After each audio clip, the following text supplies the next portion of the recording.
There's a lot of conversation these days about legalizing marijuana. And of course, I've heard people say that marijuana is a gateway drug, that you start smoking pot, the next thing you know, you're going to be taking meth, shooting up heroin, and society is going to be ruined. Now, it seems to me like there's something wrong with that reasoning there. Mark, as a philosopher, what would you say to that statement? I'd say that statement is what we call a slippery slope argument. And the problem with a slippery slope argument is that it starts out with a claim and then claims that there's a series of events that are going to follow that and that some terrible disaster will be the result. So there's a claim and a conclusion and then some interceding points. But what doesn't happen there is an explanation of how those other things are going to happen.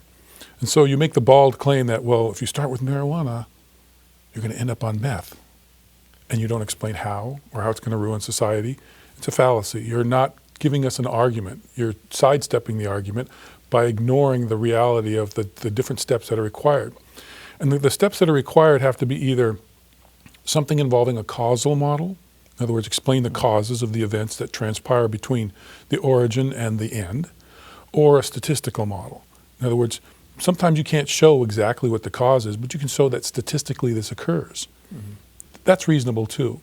We're not looking for absolute positive confirmation. What we're looking for is just something that's evidence that the series that you say is going to occur will actually occur and why.